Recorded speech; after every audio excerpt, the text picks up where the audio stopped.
কথা হবে অ্যামেসফিটের দুইটা স্মার্ট ওয়াচ নিয়ে এবং এই ঘড়িটা জাস্ট ঘড়ি হিসেবে ব্যবহার করলে আপনি 50 দিন ব্যাটারি ব্যাকআপ পেয়ে যাবেন। আরও অনেক কিছু রয়েছে। তো অ্যামেসফিটের GTR 4 এবং GTS 4 নিয়ে আমরা কথা বলছিলাম। বেসিক্যালি এই দুইটা ঘড়ির মাঝে সমস্ত কিছু একই, তবে ফর্ম ফ্যাক্টরটা আলাদা। দুই রকম দেখতে, একটা স্কোয়ার শেপের আর একটা একটু স্পোর্টস শেপের। এছাড়া ভিতরে মোটামুটি বলা যায় অলমোস্ট সব কিছু একই রকম, যদিও ব্যাটারি ব্যাকআপ এটাতে একটু বেশি রয়েছে। তো প্রতি বছর আপনারা জানেন অ্যামেসফিট তাদের এই সিরিজে নতুন করে স্মার্ট ওয়াচ নিয়ে আসে, তো এবারও তার ব্যতিক্রম না।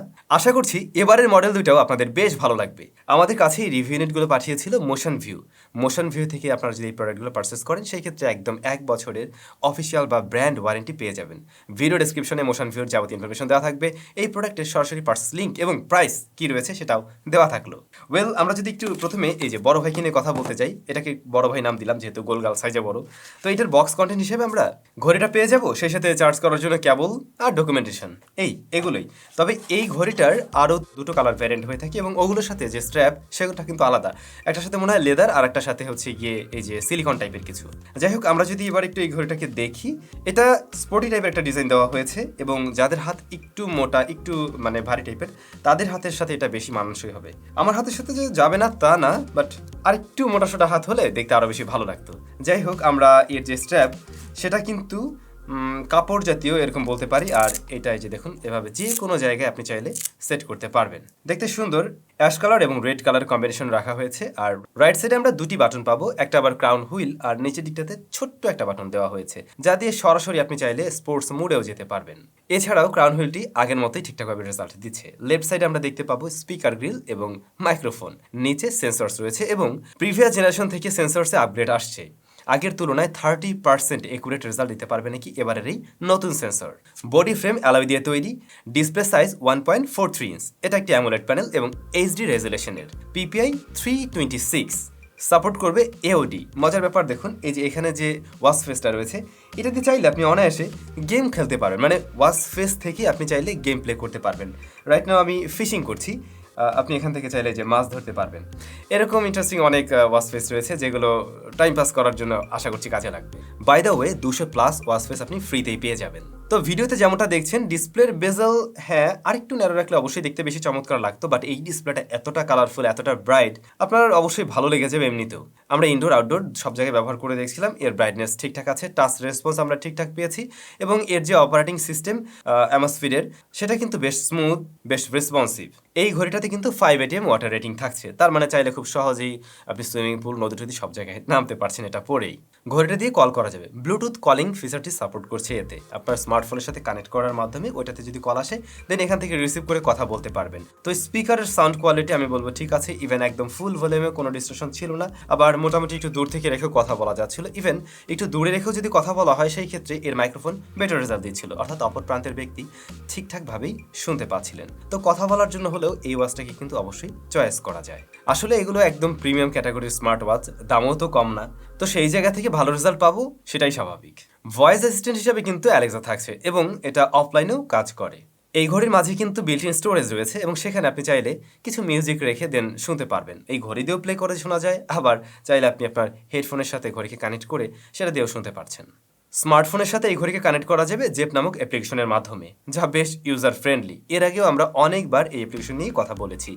আর এখানে আপনি ওই যে বলছিলাম অনেক ওয়াচ ফেস পেয়ে যাবেন, পাশাপাশি ফোনে আসা নোটিফিকেশনগুলো এই ঘড়িতে পাবেন। এছাড়াও ঘড়িকে কাস্টমাইজ করা বা এর সেটিংসগুলো চেঞ্জ করা, পরিবর্তন করা, আপডেট করা, এই কাজগুলো তো অনায়াসে করতেই পারছেন। ডুয়াল ব্যান্ড জিপিএস ব্যবহার হয়েছে এই ঘড়িতে, আর ব্যাটারি 475 mAh। ফুল চার্জ করতে সময় লেগে যায় অলমোস্ট 2 ঘন্টার মতো। আর আপনি যদি একদম হেভি ইউজার হয়ে থাকেন সেই ক্ষেত্রেও এই ঘড়ি আপনাকে ব্যাকআপ দিতে পারবে অনায়াসে 7 ডেজ। কথা বলা যায়, অ্যামোলেড ডিসপ্লে, সবকিছু মিলে আসলে সবকিছু ব্যবহার করে 7 ডেজ পাওয়া মানে আসলে হিউজ। বাট আপনি যদি কিনা মোটামুটি বলা যায় মানে অতটাও কথা বলছেন না বা ফোনের সাথে সবসময় কানেক্ট করে রাখেন না, মাঝে মধ্যে কানেক্ট করেন, তাতে এই ঘড়ি অলমোস্ট 20 ডেজের মতো ব্যবহার করতে পারবেন। বাট শুধুমাত্র যদি একটা ওয়াচ হিসেবে ব্যবহার করেন, জাস্ট ঘড়ি, আপনি কিছুর সাথে কানেক্ট করবেন না, অন্য ফিচারগুলো ব্যবহার করবেন না, লাইক জিপিএস ব্যবহার করবেন না, heart rate sensor, blood pressure monitor, এগুলো ব্যবহার করছেন না, তাহলে কিন্তু এই ঘড়ি দিয়ে কোম্পানি ক্লেম করছে 50 দিন ব্যবহার করতে পারবেন। এখন এই 50 দিন আসলে আমি ব্যবহার করে দেখিনি, বাট আমার যা মনে হয় জাস্ট ঘড়ি হিসেবে যদি ব্যবহার করেন এটাকে 40 দিন প্লাস ব্যাকআপ দেওয়ার কথা অবশ্যই। যেহেতু এই ব্যাটারির সাইজটাও তুলনামূলকভাবে বেশ বড়।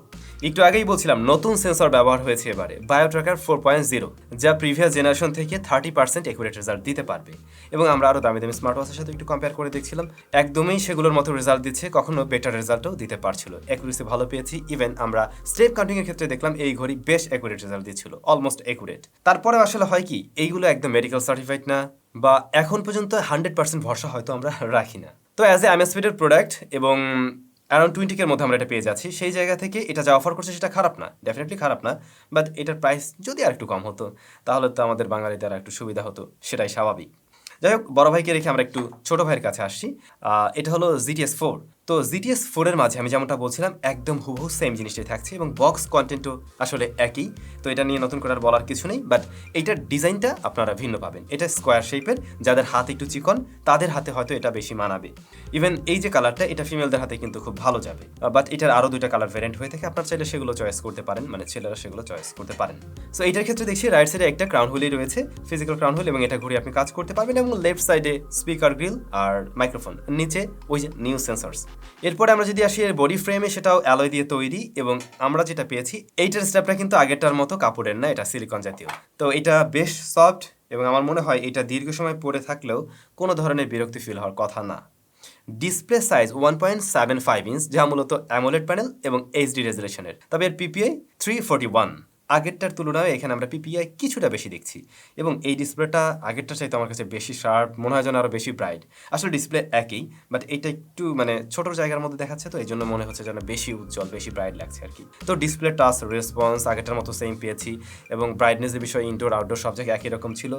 আর ইউআই যেহেতু একই ইউআই দিয়ে রান করছে, ওই একই রকম রেসপন্সিভ, একই রকম স্মুথনেস পেয়েছি। তো এই বিষয়গুলো তো আসলে সেম থাকছে, তাই এগুলো নিয়ে আমি আর ডিটেলে গেলাম না, সরাসরি ব্যাটারিতে আসি। কারণ আগেরটার তুলনায় এটার ব্যাটারির সাইজ কিছুটা ছোট, 300 mAh এর ব্যাটারি রয়েছে, যাকে ফুল চার্জ করতে সময় লেগে যায় অলমোস্ট বলা যায় 1 ঘন্টা 50 মিনিটের মতো। আর এর থেকে ব্যাকআপ, আপনি যদি হেভি ইউজার হয়ে থাকেন 4 দিনের কাছাকাছি ব্যাকআপ পেয়ে যাবেন, 3.5 থেকে 4 দিনের মতো ব্যাকআপ পাবেন। আর যদি একদমই নর্মাল ইউজার হয়ে থাকেন তাহলে এই ঘড়িটা আপনি 8 দিনের মতো ব্যবহার করতে পারবেন। বাই দ্য ওয়ে, আগের ঘড়ির ক্ষেত্রে বলা হয়নি, আপনি এই ঘড়িতে কিন্তু দুটো ঘড়ির ক্ষেত্রে 150+ স্পোর্টস মোড পেয়ে যাবেন। যারা ওয়ার্কআউট করেন, স্পোর্টস করেন, তাদের এই বিষয়গুলো ডেফিনেটলি কাজে লাগবে। আর একটা বিষয় আগে মিস করছিলাম, কানেক্টিভিটির জন্য ব্লুটুথ এবং ওয়াইফাই দুটোই আপনি পেয়ে যাবেন। আর হ্যাঁ, এতেও অবশ্যই স্টোরেজ রয়েছে, আপনি চাইলে এখানে মিউজিক রেখে সেগুলো পরে প্লে করতে পারবেন। আর নিউ সেন্সর বায়োট্র্যাকার 4.0 সেটাও থাকছে। তো সেন্সরের অ্যাকুরেসির দিক থেকে আগেরটার মতোই সেম। তো এই বিষয়গুলো কিন্তু আসলে সেমই, আমরা জাস্ট দেখছি দুটা শেপ আলাদা, আর এটাতে জাস্ট ব্যাটারিটা একটু ছোট, দ্যাটস ইট। সো এটা নিয়ে মনে হয় না আর কথা বাড়ানোর প্রয়োজন আছে। এখন আপনি অবশ্যই কমেন্ট করে জানান এই দুইটা ঘড়ির মধ্যে কোনটা আপনার বেশি ভালো লেগেছে, বা আপনার সাথে আসলে কোনটা যায়, আর কেউ কিনছেন কিনা সেটাও কমেন্ট করে জানাবেন। ভিডিও ডেসক্রিপশনে লিঙ্ক টিঙ্ক সবকিছুই দেওয়া থাকলো। আজকের মতো আমি এখানেই বিদায় নেব, দেখা হচ্ছে নিশ্চয়ই নতুন ভিডিওতে। Till then, take care.